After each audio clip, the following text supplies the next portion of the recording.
Hello everyone, मैं doctor Neha Dhingra, consultant gynaecologist, Chaudhary hospital Karnal. आज इस वीडियो में मैं आपको बताऊंगी कि हमें प्रेगनेंसी में कौन से रूटीन टेस्ट कराने हैं और रूटीन अल्ट्रासाउंड कराने हैं। सबसे पहले बात कर लेते हैं रूटीन टेस्ट की, जिसमें हम कराते हैं CBC, blood group, triple H, VDRL, blood sugar, urine routine और थायराइड प्रोफाइल।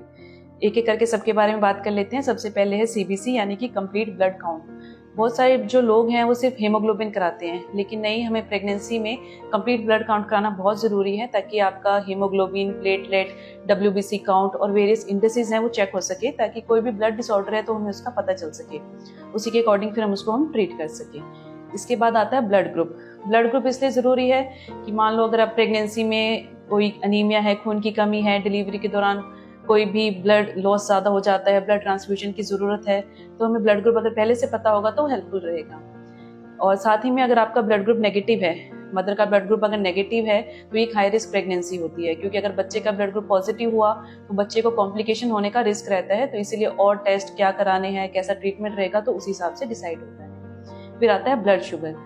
ब्लड शुगर कराना ज़रूरी है ताकि प्रेगनेंसी में या प्रेगनेंसी से पहले से मदर को कोई भी डायबिटीज़ है तो वो डिटेक्ट हो सके। इसके लिए हम फास्टिंग ब्लड शुगर कराते हैं, पोस्ट पेरेंटल ब्लड शुगर कराते हैं, ग्लूकोज चैलेंज टेस्ट होता है जो एक हम अर्ली प्रेगनेंसी में और फिर एक 7 मंथ्स में कराते हैं। डायबिटीज़ से मदर और बेबी दोनों को ही कॉम्प्लिकेशंस हो सकती हैं। इसके बाद हमारे पास आते हैं ट्रिपल एच, जिसमें आते हैं HIV, हेपेटाइटिस B और C।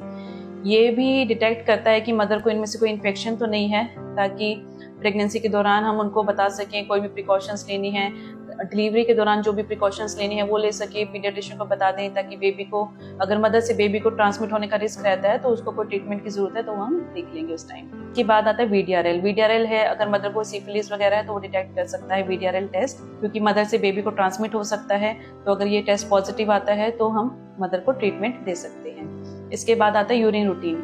यूरिन रूटीन भी कराना बहुत ज़रूरी है, क्योंकि प्रेगनेंसी में यूरिन रिटेंशन की प्रॉब्लम रहती है तो यूरिन इन्फेक्शन से बहुत कॉमन है, और यही यूरिन इन्फेक्शन एक one of the risk factor होते हैं प्रीटर्म लेबर के।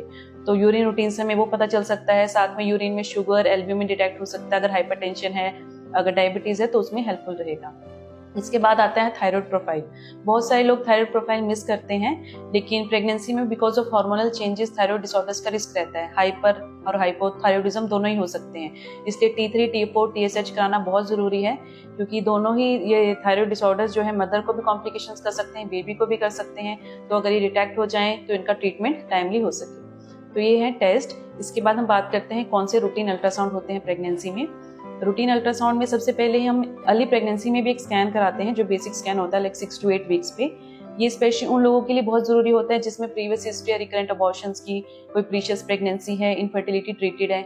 इससे हमें पता चल जाएगा कि सैक ठीक से बना है कि नहीं, बच्चे की धड़कन ठीक से आई है कि नहीं, और कोई भी अगर थ्रेटन का रिस्क है तो यहाँ से हम उनकी ट्रीटमेंट स्टार्ट कर सकें। इसके बाद जो हमारे 2 जरूरी स्कैन है वो है level 1 scan and level 2 scan. Level 1 scan के बारे में हम बात कर लेते हैं। लेवल 1 स्कैन जो है 11 से 14 हफ्ते के बीच में होता है। इस स्कैन में हम बच्चे की नेजल बोन और न्यूक्ल थिकनेस देखते हैं।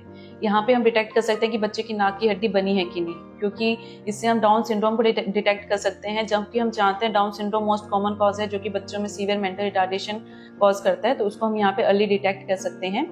साथ में इसमें हमें नंबर ऑफ फीटस पता चल जाएंगे, और अर्ली मार्कर्स जो होते हैं हाइपरटेंशन के, IUGR के, वो भी हम लेवल 1 स्कैन पे डिटेक्ट कर सकते हैं। इसी के साथ हम यहाँ पे डुअल मार्कर भी कराते हैं, जिसमें हम 2 पैरामीटर्स टेस्ट करते हैं, beta HCG and pregnancy associated plasma protein A। ये दोनों भी हेल्प करेंगे हमें डिटेक्ट करने में कोई भी ट्राइसोमी है, down syndrome, adverse syndrome, tau syndrome. तो ये level 1 scan with dual marker सबको कराना चाहिए। स्पेशली कुछ पेशेंट जो है इनके लिए हाई रिस्क होते हैं, जो कि अगर आपकी एज 35 ईयर से ज़्यादा है, प्रीवियस कोई बच्चा है कंजेनाइटल अनोमली के साथ, प्रीवियस बच्चे में कोई मेंटल रिटार्डेशन है, कोई फैमिली हिस्ट्री है कंजेनाइटल अनोमली की, कोई आपकी डायबिटीज़ की हिस्ट्री है, कोई साइटोमेगाला या रूबेला इन्फेक्शन हुआ आपको पिछली प्रीवियस, या फिर अभी इन्फेक्शन है इस प्रेगनेंसी में, साथ में कोई भी अभी किसी चीज़ की मेडिसिन चल रही थी, किसी इलनेस की, क्योंकि बहुत सारी जो मेडिसिन होती है वो टेरेटोजेनिक होती हैं, जो कि बच्चे की ऑर्गन डेवलपमेंट पे डायरेक्टली अफेक्ट करती हैं। तो इसके बाद आता है हमारे लेवल 2 स्कैन, जो हम कराते हैं 18 से 22 हफ्ते के बीच में। अनोमली स्कैन होता है जिसमें बच्चे के सारे ऑर्गन्स चेक होते हैं, तो ये सबको पता है, सब कराते भी हैं, और जो नहीं कराते उनको भी, उनके लिए भी बता दें कि टेस्ट कराना बहुत ही ज़रूरी है। इसमें ही हम साथ में क्वाड्रुपल मार्कर कराते हैं, वो भी हमें ट्राइसोमीज डिटेक्ट करने में हेल्प करता है, तो ये भी आपको ज़रूर कराना चाहिए।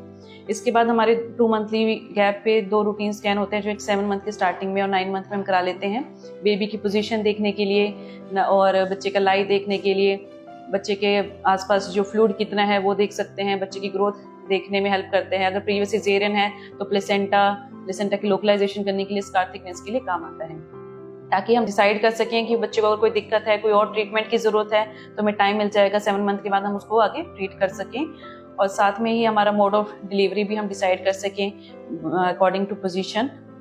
और तो ये आपके जो है रूटीन टेस्ट रहेंगे, रूटीन अल्ट्रासाउंड रहेंगे जो मैंने आपको बताया। इसके अलावा अगर कोई हाई रिस्क है तो आपके डॉक्टर आपके और टेस्ट जो भी है ऐड करना है वो कर देंगे। That's all, thank you.